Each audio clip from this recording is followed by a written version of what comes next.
So,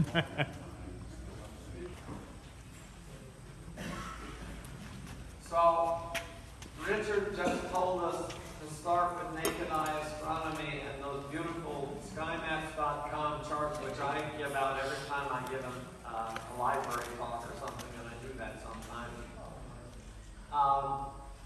And the naked eye constellations will help no end when you try to do more detailed work with binoculars or a telescope.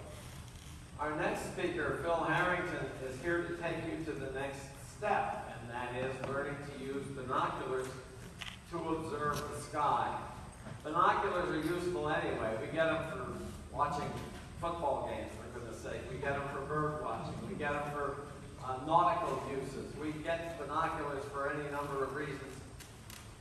But astronomy is one of the best reasons, too. And so if you have a pair of binoculars and aren't an astronomer, go out at night with them. Anyway, Phil Harrington. He's an author, he's a professor, he's an amateur astronomer. He's one of us. I'm not an author, but, you know, we do things. He first attended Stellafane in 1969, and it was Richard's 47th Stellafane. They started different years, but with this and that, they are both here for their 47th Stellafane. So they have something in common besides an interest in astronomy. But that led to this. Now this is interesting. By day, Phil works at the Brookhaven National Laboratory. I'm impressed. I was a physics major once. And I went to the physics department trip to Brookhaven National Laboratory to see what was then a really major atom smasher, the alternating gradient synchrotron. Had an 800-foot diameter ring. Okay, now they're doing a 17-mile diameter ring over in Europe. Yeah, for the same purpose, only now they can discover really fundamental particles. Anyway, so he's familiar to amateur astronomers as an author, and he writes each month the astronomy magazine Binocular Universe column. So I think he may just possibly know what he's all about here when he talks to us about binoculars. Phil, take it away. Thank you. Really appreciate everybody showing up. I'm going to begin real quickly. I like to know my audience. Okay, I like to know my audience. Real quickly, for how many of you, raise your hand, is this your first Stellafane? First time here? Welcome. Welcome. You got to come back next year. You got to come back next year. I showed up here first in 1969 when I was a 13-year-old kid living in Rowley, Connecticut, part of Norwalk. And I dragged my parents up here, kicking and screaming. I shouldn't say that. But we didn't camp here. We camped at Crown Point camping area up in Perkinsville, a little bit north of here. And anyway, so that was my first. 1970 was my second. But my first exposure to the concept of the term stellar flood. It poured that year. It poured, and I have the pictures to prove it. Taken with my mom's old Kodak Instamatic 126. Okay, I'm aging myself right there. But I came back in 1971, 72, and here we are. Like I said, I missed 3 years in the ensuing. The first I missed was 1980. I'm on my honeymoon. I mean, we tried to work around it, but we couldn't get the reception hall. So anyway, I ended up missing this. I was flying back from Bermuda when this ran. I missed a couple other years also for less exciting reasons. But here we are. Here we are.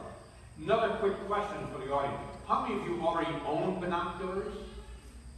That was a pretty good breeze. Excellent. How many of you do not own binoculars, but you are contemplating purchasing them? And you may learn a couple of things or whatever. Nobody. How many of you don't own binoculars at all? Have never looked over? Get out. Okay, for everybody else,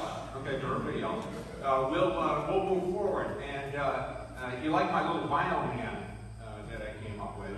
Okay,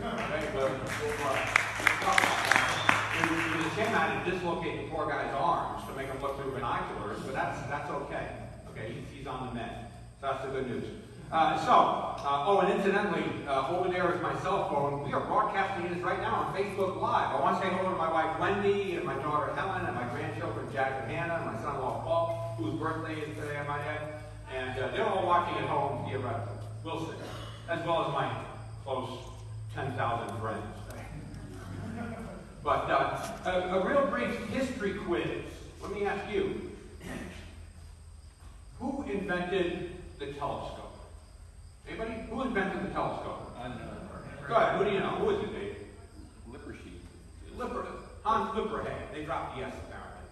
But yeah, Hans Lipperhead was the inventor of the telescope. If you were going to, but you decided not to yell out Galileo, you would have been wrong. Okay, so it was Hans Lipperhead. How about this one though? Who invented binoculars? Same guy.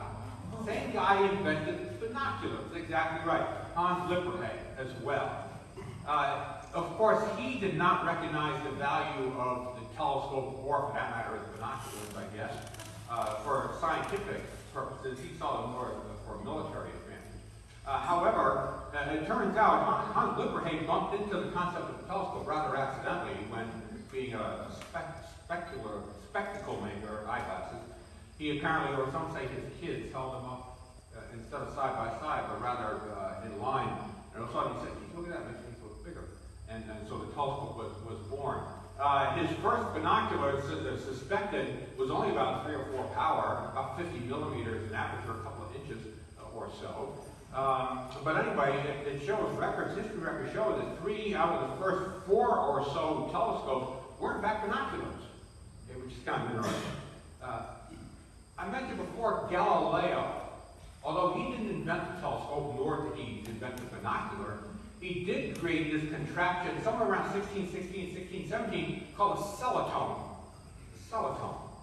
And that was effectively a binocular helmet, okay, which looked like, maybe not quite like that, but that's my concept of maybe what it looked like. He also, interestingly, went on to design a gimbaled observing chair, mostly for shipboard use, determining your latitude, longitude, coordinates, and so forth. Whether or not it was ever made, we don't have records for that apparently. But at least he designed it, but that certainly would be applicable to viewing the sky with binoculars, with his binocular helmet. You never know. Let's talk a little bit about this language of binoculars. Okay, some terminology. Another quick poll of the audience. How many of you would self-title yourself as a beginner to this hobby, a beginner to binoculars? Okay, be brave. Okay, good. That's good. I'm going to talk to you folks primarily in this segment because those who didn't raise their hand may well know what I'm about to talk about. Okay, but for those who don't, let's blow away some of the mysticism of the language of binoculars. Blow away the mysticism of binocularese that we hear about. Because if you start shopping for a pair of binoculars, I don't care if it's for astronomy, bird watching, for sports, or just keeping an eye on those neighbors down the road, okay, you're going to have to learn the language in order to know what you're purchasing, what's best for your purposes, because a binocular that's really great for bird watching may be very inappropriate for astronomy, and vice versa. Okay, so, some terminology, or binobabble, as I call it. We'll start with magnification, how much the image is magnified or enlarged, the aperture, that is to say the diameter of the 2 front lenses, the objective lenses, exopupil, the diameter of the cone of light that's popping out of the eyepieces that you are viewing through, entering your eye's pupil. Prisms that make the light bounce around inside the optical path of the binocular, and in the process reinvert the image so it's up is up and down is down, unlike an astronomical telescope where things are upside down or left to right. We'll talk a little bit about coatings on those lenses, on the prisms, and so forth, the optical components. Field of view, how broad a piece of sky you're going to take in when you swing those binoculars skyward. Eye relief, distance that you have to hold the binoculars away from your eye to take in the full view. Interpupillary distance, if you own a pair of glasses, have to wear a pair of glasses, or for that matter, even contacts, I suppose. But some of these glasses, you go to your optometrist or ophthalmologist, they will measure the spacing of your eyes. the distance between your two pupils, interpupillary distance. Binoculars have to be adjustable because my interpupillary distance might be quite different than yours. And yet the manufacturer obviously wants us both to be happy with their product. And then lastly, different types of focusing to get those images to come into sharp view. Okay, so let's talk about each one of these somewhat quickly. Numbers. When you pick up a pair of binoculars, okay, they're always going to be referred to by a pair of numbers. A certain number, the letter X, and another number. 7X, or we call it actually 7 by 35, just like you don't have a 2X4 piece of lumber, you have a 2 by 4 piece of lumber. So we have a 7 by 35, these are some of the more common numbers, 7 by 50, 10 by 50, 10 by 70, and so forth, and so on. Okay. Common combinations of these two numbers that you see all the time. What do they mean? The first number refers to, I'm sorry, I'll go backwards. The first number up here refers to the magnification. A pair of 7 by 35 binoculars will magnify the view 7 times. Just as a pair of 7 by 50 binoculars will magnify your view 7 times. The two 10s, 10 power, 16, 11, 20, 25, and so forth. The second number, after the X, is the diameter or aperture of the front lenses, the objective lenses, expressed in millimeters. So therefore, 7 by 35, I can tell you right now, that pair of binoculars will magnify the view 7 times, and the front lenses, 35 millimeters in diameter. 7 by 50, 50 millimeter diameter, about 2 inches. Obviously, as you can tell here, as the magnification numbers go up, you'll see the aperture numbers going up as well. Just like with a telescope, aperture is key, because the larger the aperture, the more light you're taking in. But you have to balance that with magnification, especially critical with binoculars for astronomical purposes. We'll talk about that when I now jump to that slide. The concept of exit pupil. Okay. Exit pupil is the diameter of the cylinder of light leaving the eyepiece and entering your eye. Okay. Your eye's entrance pupil needs to take in the binocular's exit pupil for your retina and therefore your brain to perceive an image. Exit pupil is key. Exit pupil is key. How do you know the exit pupil of a given pair of binoculars? You know those other two numbers, 7 by 35, 7 by 50, and the like. All you have to do is take the second number and divide it by the first. So therefore, a pair of 7 by 35 binoculars, 35 millimeters is the aperture, divided by the magnification, which is 7, 5 millimeter exit pupil. 7 by 50, 50 divided by 7, roughly 7.1. 10 by 70, also 7. See that's what we're doing. Knowing what the exit pupil is for bird watching, sports watching, or other daytime pursuits, not that critical. Important, sure, but not that critical. For astronomy, it could be a make or break. Okay, it's critical. Simply because of the low light conditions in which we find ourselves operating. More about that when we start talking about some purchasing and consumer considerations. Let's move on, though, to prisms. All binoculars, except for the simplest field glasses, all binoculars bounce the light internally from the objective lens in and around and over and out through the eyepiece.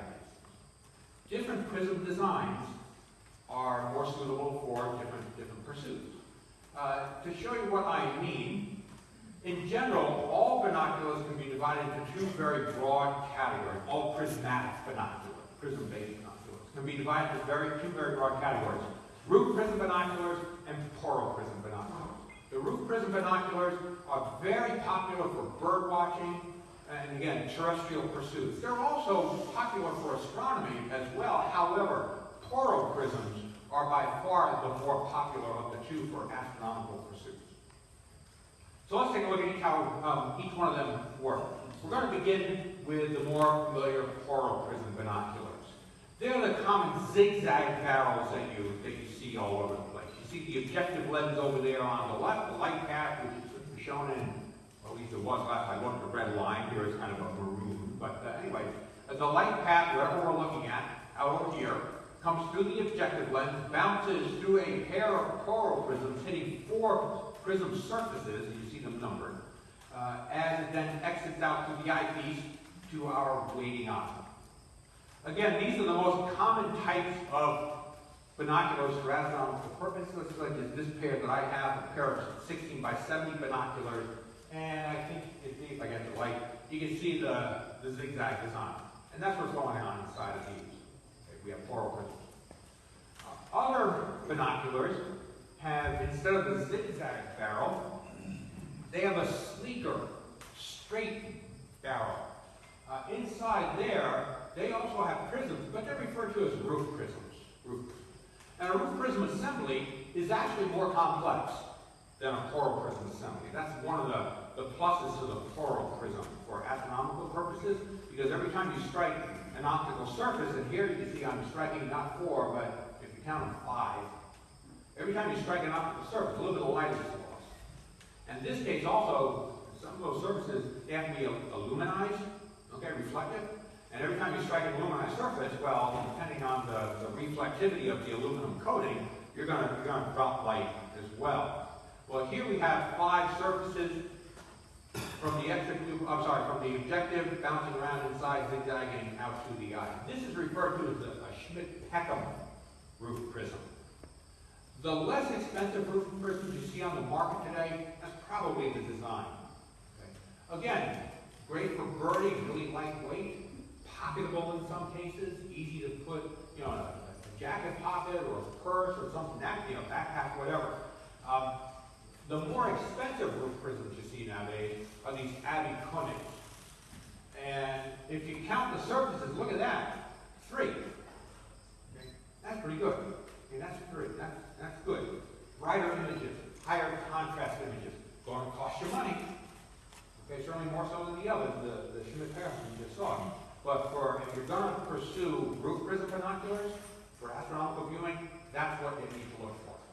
They are better. Notice that we saw in some cases. More about roof prisms as we go. Also coating. Now here there's some light infiltration, a little light pollution in the location here. But if you have a pair of binoculars and you aim those binoculars toward a bright object, such as here we're looking at a gibbous moon. I don't know if you can see it, it's kind of tough with the light in here, but do you see sort of a ghost image of the moon right over here? That's because of inferior coatings. Inferior coatings.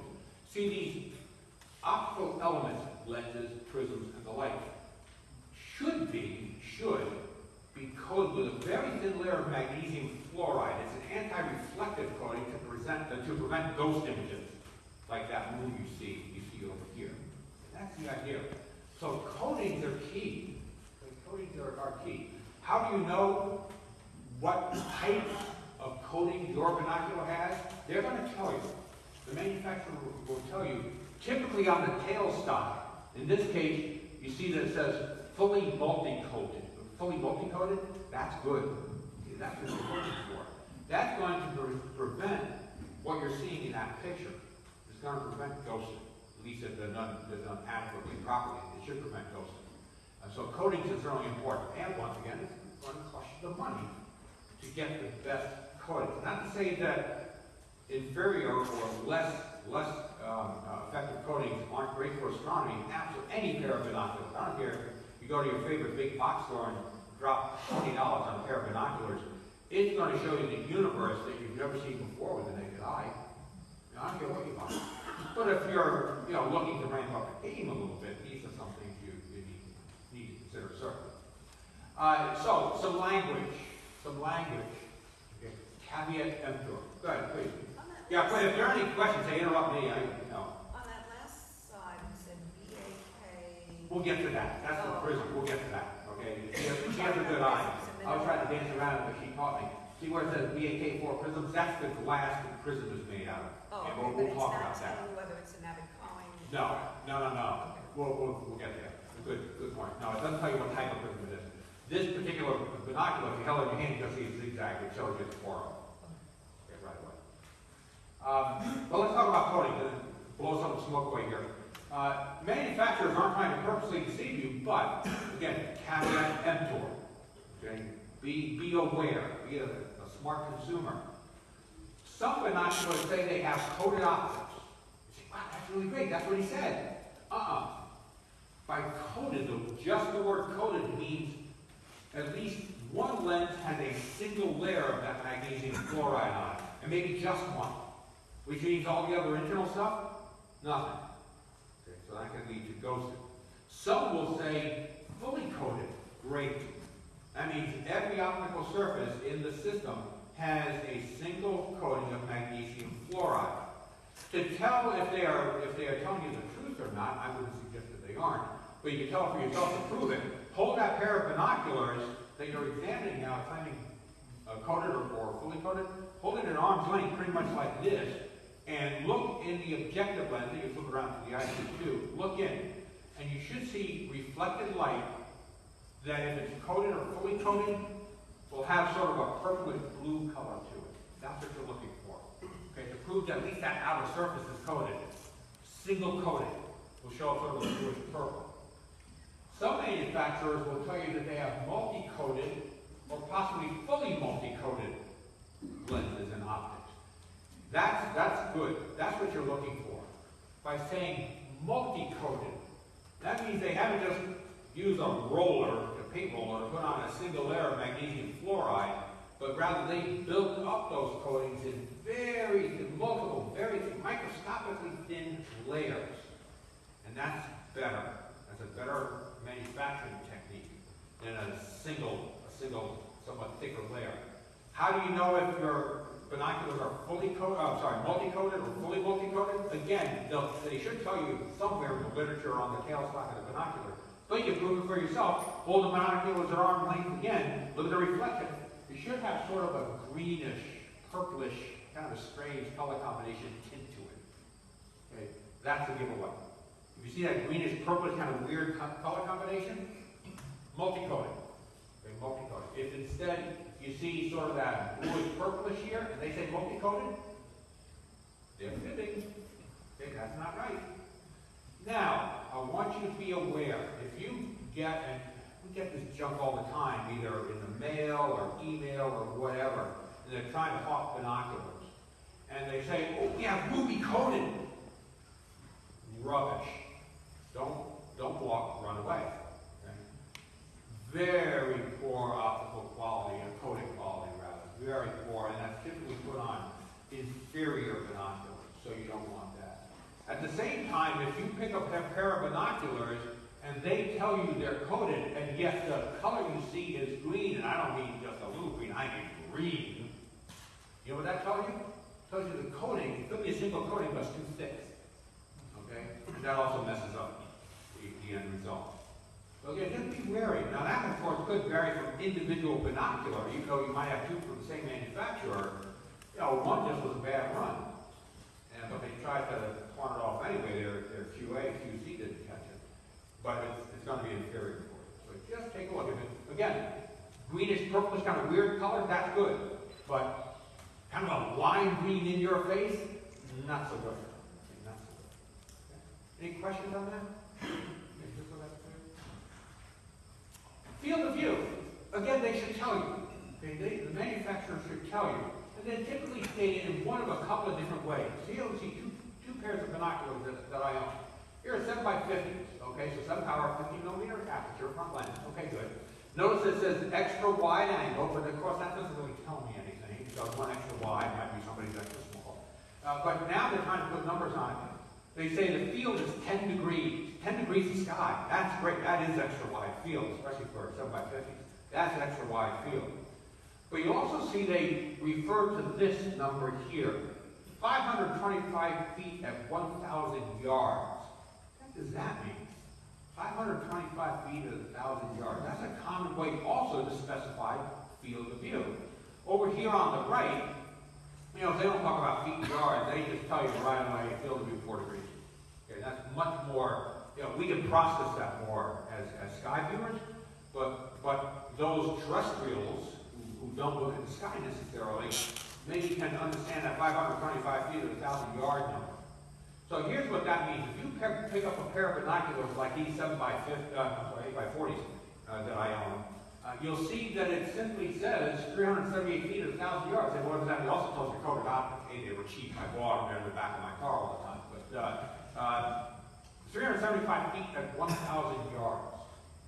What does that mean? That simply means that if I were viewing through these binoculars a yardstick that measured 378 feet long, viewing that from 1,000 yards, 3,000 feet away, it would just fit into the field of view. So from 1,000 yards away, my view is going to span, in this case, 378 feet. Well, maybe you don't have a 378-foot ruler just hanging around, so how are you going to prove that? Again, for our purposes, it's much better to talk about degrees of sky, angular degrees of sky. So if they only give you so many feet in 1,000 yards, simply take that so many feet divided by 52.5, and that's going to tell you the angular coverage in the sky. In this case, it works out to be about 7.2 degrees.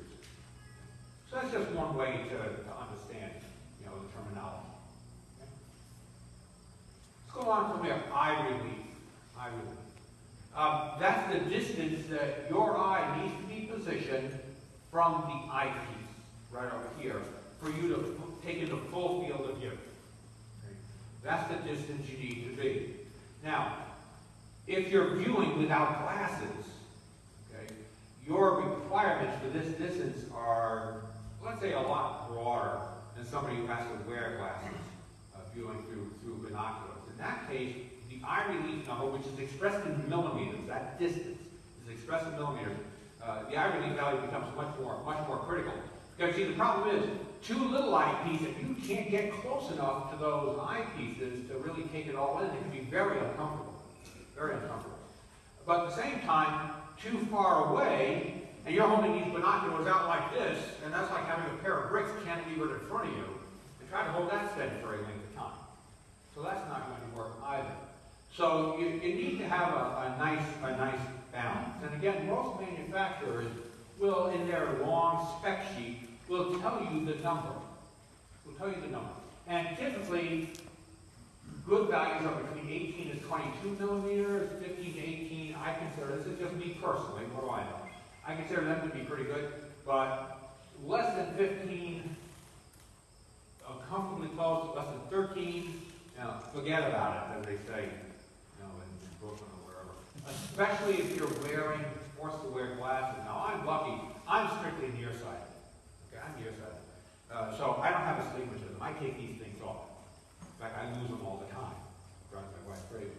But if you have astigmatism, that you're correcting for curvature of field, your eye, your vision's curvature of field, you got to keep in mind, the glasses, I mean. So therefore, look toward these numbers, 18 to 22. I wouldn't go longer than 22 because, again, it's like holding a pair of bricks, can't leave it in front of you. That's tough to do. But I wouldn't go less than 18. 20 is maybe a good median value. Okay. And again, they'll tell you.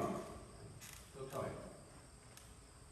How about interpupillary distance, the distance between your eyes' two pupils? Okay, if you have a big head like me, okay, your eyes, mostly at the other end, your eyes are going to be much broader space than somebody who's, has, comparatively beady eyes. Okay. So you need to know what that number is because you want to make sure the binoculars are adjustable to you. How are you going to know? Well, you can go to your optometrist if you get a new pair of glasses. They will measure you. These glasses are brand new. And to make sure they actually didn't measure me, and, there they are. But you can also do it yourself. You don't have to go to the optometrist. You do it yourself. Here's a trick. You first have to find a ruler in millimeter units. It's easier than inches. Okay, millimeter units. You're gonna find that ruler. Okay, and you're gonna take that ruler while standing in front of a mirror. You're looking yourself square in the eye, and you're going to hold that ruler in front of, as it says, your right eye, and you can do it your left eye. It doesn't matter, but I just do it this way. Close your left eye. Line up the reference edge of the ruler exactly centered on your right eye's pupil. And then take a deep breath without moving, without breathing. Open your right eye and then just simply see what number it lines up with. That's your interpupillary distance. And again, manufacturers should tell you what their span is, because you can adjust it. There's a central hinge between the eyepieces on your left design that you can adjust the interpupillary distance. And that has to be pretty good. As I found out as recently as last night, unless it's adjusted correctly, you're going to see maybe double images. One of these guys drove me nuts last night because I saw two Jupiters. my eyes out of collimation, or what's going on with this, because nobody else saw it. And that's because I didn't have the spacing correctly. It took me a few minutes to, process that and figure out what was going on. So you want to make sure that you have them adjusted correctly, and walking in, you want to make sure it's going to fit you in the first place. So, measure that for yourself.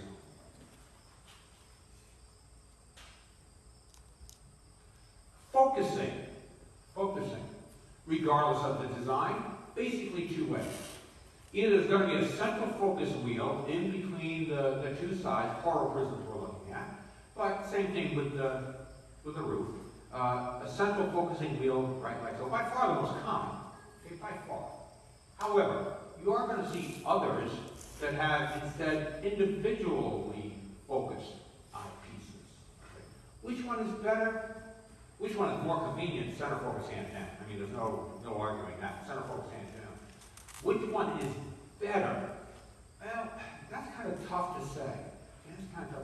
You're going to see some of the higher end binoculars, especially those that have their barrels purged of air and filled with nitrogen to prevent internal dewing and the like. More often than not, to have a complete airtight seal, you must have an individual focus eyepiece. Not all, but the vast majority of them are individual focus. But if you're hand-holding binoculars as opposed to putting them on some kind of a support, which I'll talk about, boy, that could be a real trick. But individually focusing the eyepieces while holding it, it's only got 3 arms, right? Because you really do need them. But again, if it's purged of air, nitrogen filled, the individual focus ones are probably the better way to go, with a couple of really high-end exceptions. Okay, any questions about terminology, please? On focusing, my binoculars have a center focus and then one eyepiece. Good, I'm glad you said that. He said, just if you didn't hear, says his binoculars have center focus, but one eyepiece, typically it's probably the right-hand one, has an individual focus. That's because it's rare for both of your eyes to be identical. Okay, not impossible, but rare. One eye is typically your good eye, versus your bad eye, whatever that means. So therefore, what do you do? For those, you're going to focus, assuming the right eyepiece now has the individual focus diopter, it's called. Individual focus, close your right eye. Aim at a star, aim at your neighbor's house, whatever you're into. Okay? And focus, using the center focus your left eye's view. Then close your left eye, open your right eye, and without touching the center focus wheel, rotate the right eye individual diopter until it's sharp. And then you should be good. Okay, that's how that works. And that's common for just about all that. Isn't it better not to shut both eyes with this covered again? You can do that. Yeah, he said instead of shutting the eyes covered. Yeah. The only problem is, again, to do that, and this is me on the plus, I need 3 hands to balance everything at once. So I do the open close the eye. But yeah, you can do that. Either way. Yeah, either way. Yeah. So, I said before, caveat emptor. Let's take a look at all these terms that I just talked about. Let's take a look at them and see, and I already gave you a couple of tips, but let's see how they apply to purchasing a pair of binoculars, either online, from a big box store, from a camera store, wherever you find them, sporting goods, wherever you're going to find them, okay? But let's blow away smoke one minute. Bigger is better. Size does not necessarily matter. In fact, sometimes it can be counterproductive when it comes to binoculars. Some people say, oh, these are much better than these little things over here, and so forth. And that's not necessarily the case. In fact, I would say, not unilaterally, but 90% of the time, it's quite the opposite, especially if you have only one pair. If you have only one binocular. Because when it comes to size, like my daughter Helen here, Facebook Live. Helen, remember that picture? Anyway, she was probably about 20 years ago. She's holding these binoculars by hand. However, I don't care the steadiest person, steadiest in terms of just holding things steadily, really can't hold much more than a 10 by 50 binocular for any length of time. They say, sure, I can do it. Mostly men who say that, okay? Women have more realistic expectations. No, I can do that. No, you can't. Again, try holding a pair of bricks at arm's length, straight at a time. It's going to get tired. It's going to get tired. You're going to start to shake. A good technique, though, for holding hand is what she's doing. Notice how she is holding them. She is holding them not around, most people grab them just instinctively around the prisms. I have most of the weight out over here in front of me, and so I got a diving board in front of me. Much better to hold it as she is around the objective lens, like so. Okay? Now, what do? You have a beam supported at both ends. One end, of course, is your head, bridge of your nose, and the other supported now by the cup made by your thumb and forefinger, thumb and palm. You can hold, in this case, she's holding my 16 by 70s over there. She's holding them by hand, long enough to take the picture. But I can go out and do that also, not for a length of time, but for a quick view, sure. I don't have to, go anything, but that technique is really critical. But if you are going to be supporting binoculars by hand, again, 10 by 50s, I would want to go a lot bigger, especially if you're only pair. Now, what if we need more power? There are options available. Let's first talk about image-stabilized binoculars. How many of you own image-stabilized binoculars? Okay, 1, 2, 3. Okay, good. Please write me into your will. Because when you start looking at image-stabilized binoculars, you are going to have visions of this little guy dancing in your head. Because they are really pricey. Okay, Fujinon makes them. Canons are by far the most common. Zeiss even has a pair, okay, of image stabilized as well. And that's fine, but I have my little asterisk over here. But remember exit pupil, because typically they're smaller in terms of aperture. The Canons, for instance, over here, and I forget, this is the model, 30 millimeter, 18 power. Okay. It's a tiny exit pupil. So, while the images are, they are really tack sharp, great optical quality. Okay? They're somewhat limited, in my humble opinion, somewhat limited because of small aperture. So there's something to keep in mind with those. And that sort of leads into the concept of exit pupil. And that is now final myth number 2. 7 by 50 binoculars are the best night glasses. Period. Okay, period. I can't tell you how many books and literature I picked up back in the day that made that completely wrong statement. And I'm guessing it harkens back to World War II when you had this sort of stuff floating around. No enemy sub will dare lift its eyes to lend your Zeiss or Bosch-owned binoculars to the Navy, and they all talk about 7 by 50 Navy glasses or night glasses. And that's just wrong. Okay, that's just wrong. 7 by 50 binoculars, 7 millimeter exit pupil, right? 7.1? 50 divided by 7? Talked about that before. Well, guess what? Ideally, the exit pupil from the binocular should be no bigger than your eye's entrance pupil. And again, if you look at literature, it's going to say fully dilated, the human eye, the pupil will dilate to 7 millimeters. Any 20-year-olds in the crowd, 18 to 22? You got 7 millimeter exit pupils. Anybody older? Hey, stuff gets smaller as you get older, right? It doesn't work. Not as good as it used to. And so many exit pupils are the exact same way. See, here's what happens. Dark sky conditions, really dark. Really dark sky conditions, young eyes, 18 to 22, the demographic. Yeah, the cone of light, or more of a cylinder, so a little artist license from the source. Your eye is fully dilated, 7 millimeters. So the 7 by 50s are great. But guess what? After about age 22 or 23, even under those exact same identical, ideally dark conditions, your eye's pupil is not dilating to 7 millimeters. Okay? And yet, the exit pupil still is. So you say, look, I'm just not able to process as much light. But it also begins to drop image contrast. And the stuff we're looking for is already too darn fake to begin with, that we can have the luxury of losing image contrast. So we want to match the exit pupil with the eye. Here's a graph that I just grabbed off the internet the other day, and it seems to be a pretty valid source from the ophthalmological trade. Anyway, here, fully dilated under, again, dark conditions, right? Take a look. You're topping out, you know, maybe in the early teens, actually. Geez, by the time you're 20, I got news for you. It's a slippery slope.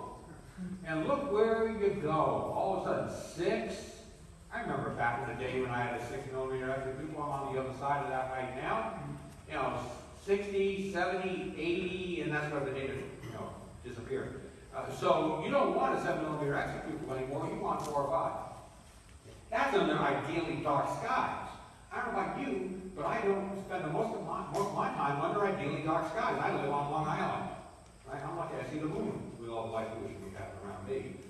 So therefore, I'm never going to get anywhere near my, you know, theoretical 5.5-ish executable. I'm going to be down around the 3.5 to 4 probably. You know, realistically, I've never measured it, but that's a pretty good guess. So therefore, you need to match the magnification. Remember, magnification and aperture. Aperture divided by magnification is executable. So for me, I would get a pair of 10x70 binoculars, I get 10x50, for instance. I would get 7x50 binoculars, I get 7x35. You want to say? Some manufacturers talk about twilight factors, make-believe. Okay? Doesn't really give you a good gauge, that's how it's calculated. Don't pay any attention to it. Even if they don't talk about exit pupil, you know about it. So that's what you're going to gauge it on. This equation is flawed. You can put it in numbers and it's going to tell you a pair of binoculars is good when in reality they wouldn't be, and vice versa. So we can ignore that. Ignore that term. Coral prisms, talk about the prisms themselves. In general, BAK4 prisms are higher quality. Okay. Lesser coral prism binoculars, you use BK7 class. Problem is BK7 class has a lower index of refraction, and so the light transmission is not as good. What does that mean? You have dimmer images. Again, maybe not a problem looking in broad daylight, big problem looking at night. I shouldn't say big. Noticeable. Better word. Noticeable at night. So you want to stick with, and that's what it's going to tell you on that tailstock, BAK4. Are they telling you the truth? And I'm not suggesting they wouldn't be, but hey, doubting Thomas, I want to prove it to myself. So, once again, I grab those binoculars. This is a cutaway, okay, just showing the forward scheme again. I'm going to grab those binoculars, and now I'm going to look at the eyepieces. I'm going to hold them at arm's length,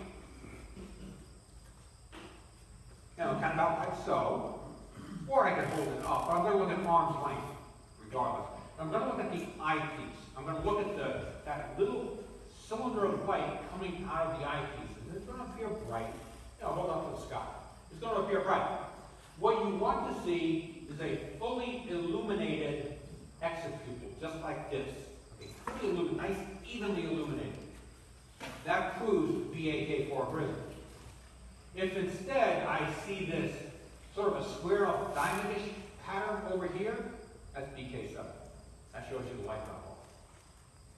So that's something you want to look at. Now, I'll tell you right now, you saw the tailstock of those 7x50s before that I held up. I bought them at Caldor back in 1972. I still have them. I love them. They're BK7. And they're fully coated, not fully multi-coated. I love them.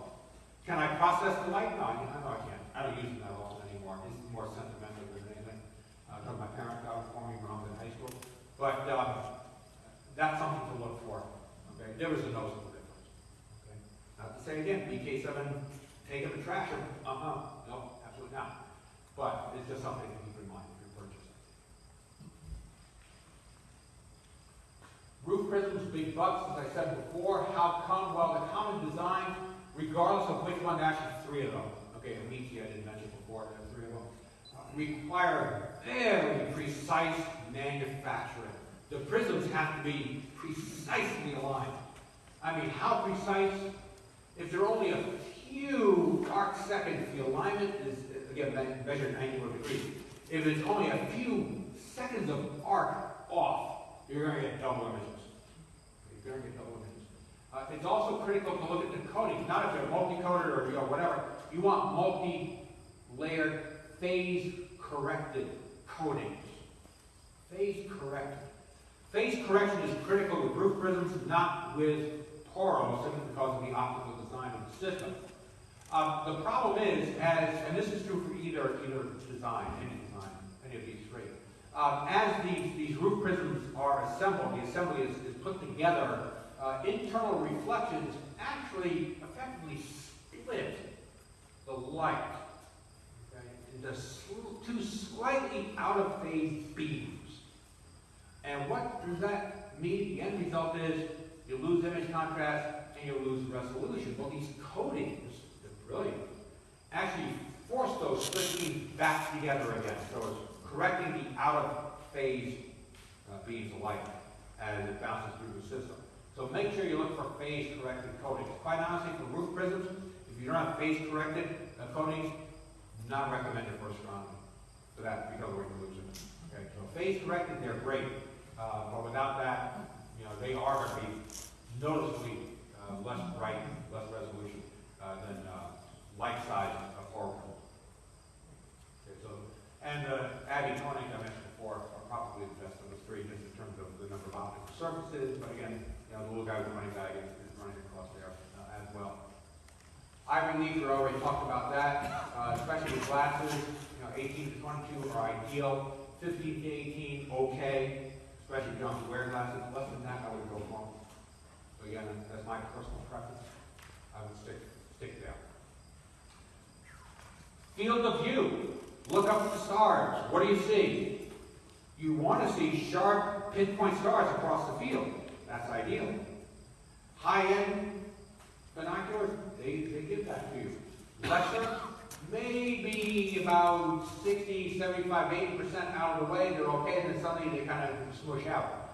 Astigmatism is a common optical flaw in binoculars. Astigmatism is a concern, looking at the Pleiades here, just in this recreation. Another concern, okay, is distortion. Okay? And that lends toward field of view. Sometimes less is more. Those 7x50s I have, extra wide field, boy, the image gets all distorted out toward the edge. Okay? Instead of a round moon, I would have something looking a bit more pear-shaped. Just optical distortion. So you can check that looking at the moon, or you can check it terrestrially as well. Field curvature may be tough to see, but here these stars are in focus, but these are kind of softening out toward, I guess, kind of tough because of the light. They're softening out, sort of extending out in all directions. Kind of like the same greatly exaggerated effect when the Millennium Falcon went into hyperdrive, you know, stars go like that. It's something similar, but not nearly as dramatic as that. Field curvature, the outside edge is in focus, but the inside stars are out of focus, and vice versa. So you go back and forth with the focus, and not everything is in focus all at once. And it's field curvature, it's called. So things to check. Easiest to check somewhere looking at the sky. You may not even notice it, trust me. You may not even notice it. Lateral color, again, kind of tough to see. Chromatic aberration, but extending away from the center, more pronounced toward the edges, as lateral color. Again, talking about the optical quality of the components. Things to look for if you have a critical eye. Some other testing. Here's a great terrestrial example of field curvature over here. See how the flowers in the picture, in the center of the picture, are nice and sharp? But here, flowers that are the same distance away, okay, are out of focus. And you see how you can almost see it sort of curved around like so? That's the effect you would see, field curvature, hence the name. Another check for distortion. This is called barrel distortion. Aim at a brick wall, or a series of telephone poles, flag poles from a distance. Take a look. These should be perfectly vertical and perfectly horizontal. Are they? No. No. Barrel distortion. Barrel distortion. Chromatic aberration, lateral color. If you look at these branches over here, you would see sort of greenish tinge to this edge and sort of a pinkish to that edge. Chromatic aberration, lateral color, as it's called. So again, things to look for if you have a critical eye with binoculars. Which is better? We already talked about that, so I'm not going to rehash it. I personally prefer the center, but for nitrogen conversion and so forth, you're probably going to go with the individual focus. Some binoculars to avoid for focusing. These are the cheap ones you see in the big box stores. So-called permanent focus eyepieces. Nonsense. No such thing. Okay, no such thing. They say that they'll focus from so many feet out to infinity. And guess what? They don't hit either. They're somewhere in the middle. But they don't hit infinity plus 10 feet away. That's silly. So-called zoom eyepieces, zoom binoculars rather. The eyepieces themselves zoom to increase or decrease the magnification. Some high-end, I mean really high-end, stratospherically priced binoculars, zoom binoculars, are pretty good. Okay, but I'm talking about the common stuff that you see. Okay, they're not terribly good. And these that have the so-called rapid focus, kind of a seesaw focus, they're just awesome. For astronomy, you have such a tough time getting focus because the focus is so coarse, and you need really precise. That's why we have both coarse and fine focusers on a telescope because it's so critical. And this is going to be very difficult to achieve. Not to say it's impossible, but very difficult to achieve and maintain. They can kind of flop around a little bit because of manufacturing tolerances. How about supporting binoculars? Let's say you don't want to hand hold them. Now, a lot of people will say, oh, well, you know, I like binoculars because they're graphical, I go outside, I go poof like this. I'm with you, 100%, 100%. But when I'm really observing, I mean, I'm looking for something that's a little more of a challenge, and I can't just swing those binoculars skyward and say, oh, yeah, there it is over there.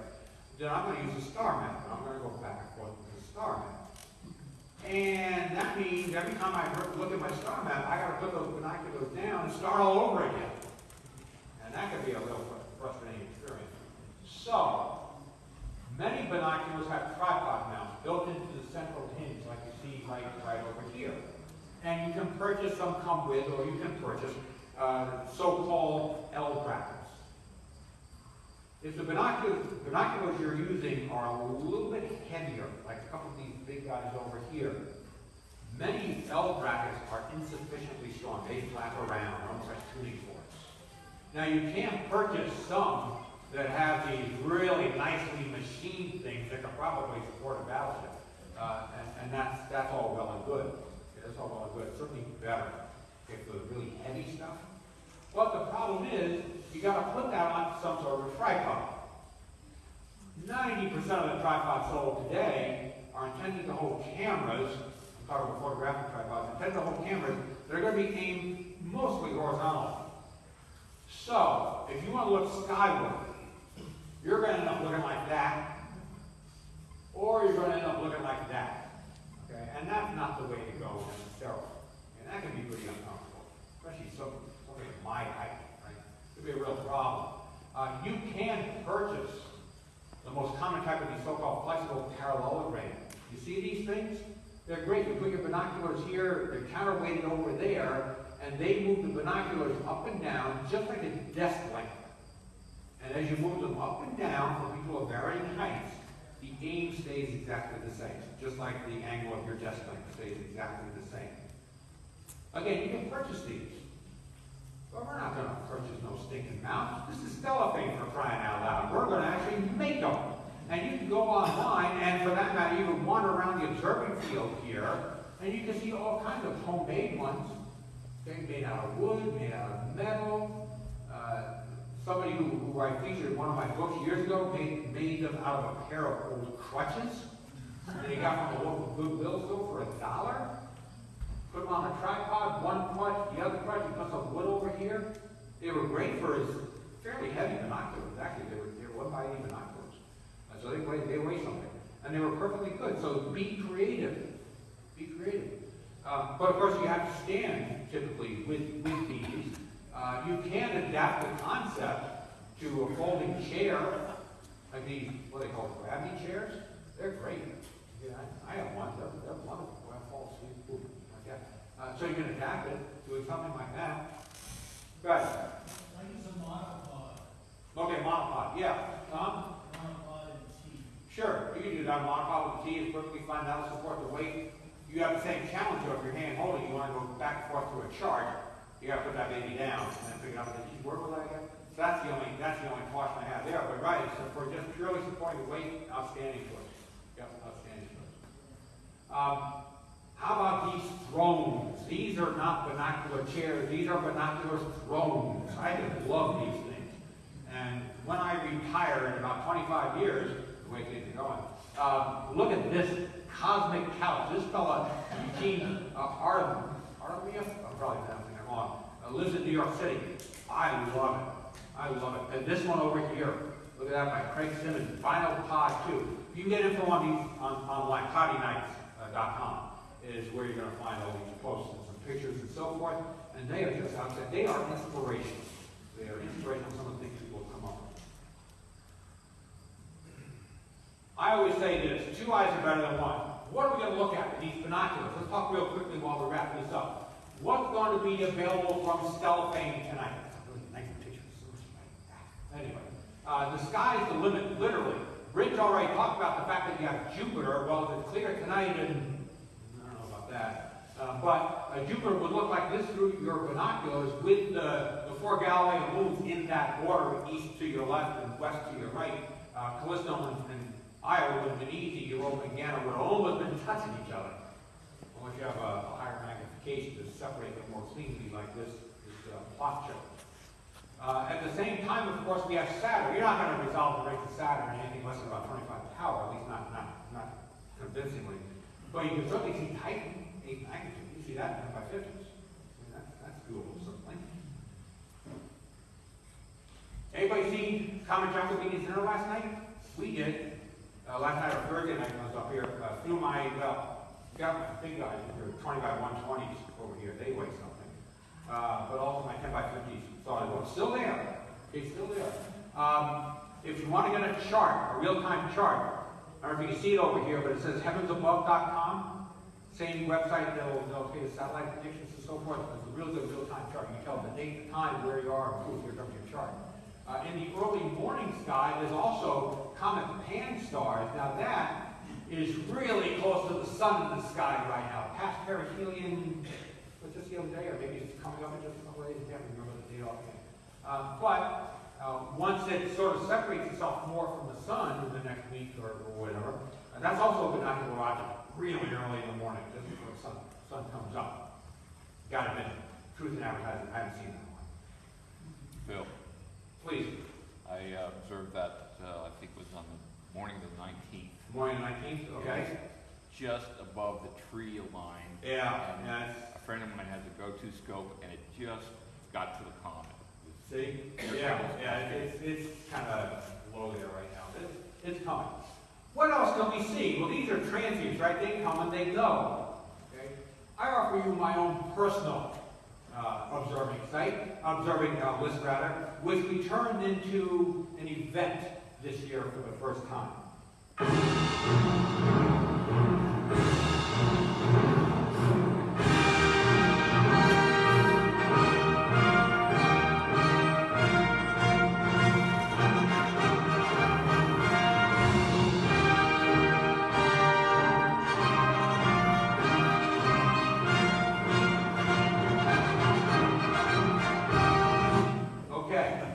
The Binocular Observing Olympics, or the BOO.